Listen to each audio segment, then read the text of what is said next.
We see that you are in your hotel room. Just quite bluntly, is everything going okay? Everything's going great, honestly. I kind of just got still waiting on my test results as well. All right. I mean, look, obviously you're taking this fight with Brian on short notice. What's just the last few weeks, the few days since you got the phone call been like? Well, since I got the phone call, it's kind of just been it's been a little overwhelming in a good way. Like I'm kind of just eating it all up, but we just struggling to get all like medicals and everything in and everything I need to do. And other than that, like flying to Vegas, this is actually my first time here. It's been great. Like I'm just excited. I gotta ask, is it a little anticlimactic your first trip to Vegas and it's under the circumstances you can't really go out and, see Vegas, so to speak?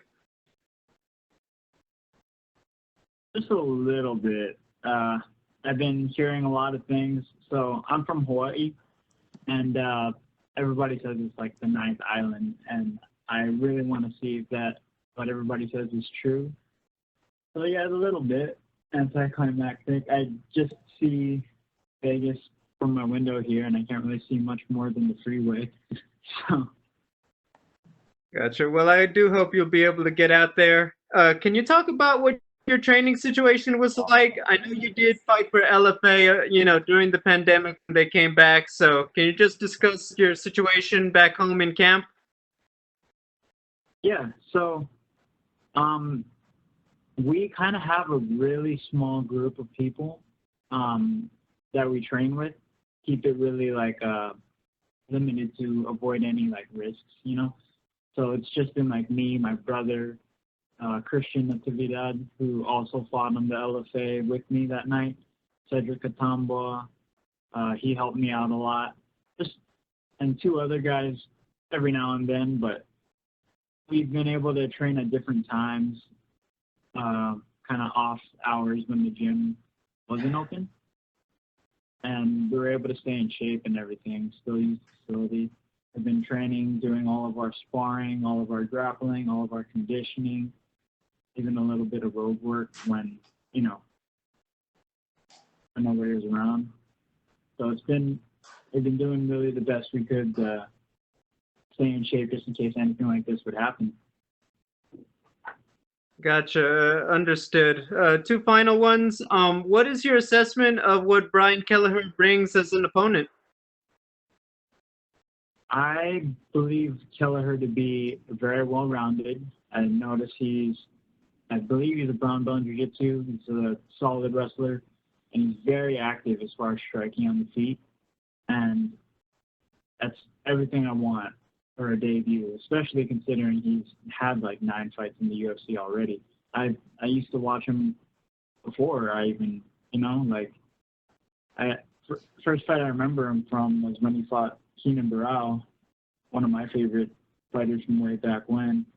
And now me realizing that I'm about to fight these guys, it's crazy. It's a dream come true almost. Final question. Under the circumstances, the pandemic, short notice, he's a bit of a vet. What would it mean to you to go out there on Saturday and get that UFC victory? It would mean beginning for me, honestly. I told everybody that it would mean a lot in terms of like what this does, but it's just the start for me. Because when I told everybody I wanted to get to the UFC, I told everyone I wanted to take my time, take the fights one at a time, and once we get in, we're just gonna come in and take over. I'm really excited for this bout, and once it happens, you're gonna see me like slowly climb up to the top, hopefully one fight at a time. Thank you, Kevin. Thank you. Our next question is from Jay Anderson with Stateside Press. Thanks very much. And, Kevin, welcome to the show. A couple of questions that I've got for you. You mentioned obviously your Hawaiian roots, and, fighting in Hawaii goes right back to like Rumble in the Rock and BJ Penn, and, then in the newer era, Max Holloway. Who are some of the guys that you looked up to? Was it the Penns and the Holloways? It was definitely BJ and some of his brothers that I've seen. I haven't met BJ actually. Just Jay and JD, everybody else, but seeing them and even Max, like especially Max actually, like I remember watching him back when he used to fight in some of the local shows back there, and seeing him like get to the UFC. I remember when he fought Dustin Poirier. It was like if you work hard for it, you could definitely get there. So Max is definitely one of my heroes there too. And even some of the guys that I trained with back home, like some vets from like old UFC way back, like Ronald John. Like I looked up to him a lot too back then. Like, and even some of the jiu-jitsu guys that I trained with back home, like Barrett Yoshida and all those guys. It's crazy. It's still surreal to me.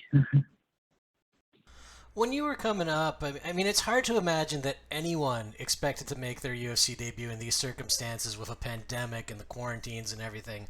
But when you did picture finally making it to the big show, was a short notice fight something you always kept in mind? Were you thinking maybe you go through the Contender Series? How did this look in your head?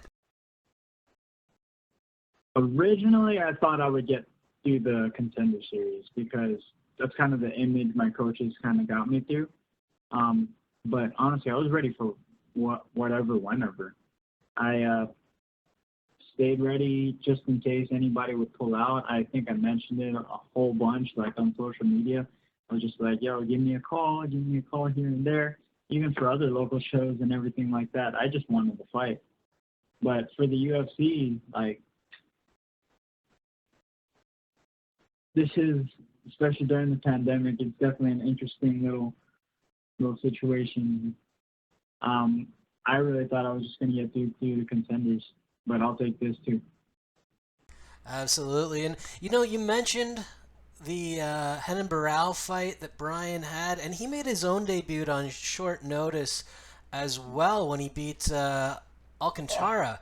When you look at something like that, do you just think, hey, look, he did it, now I'm coming in, now it's my turn?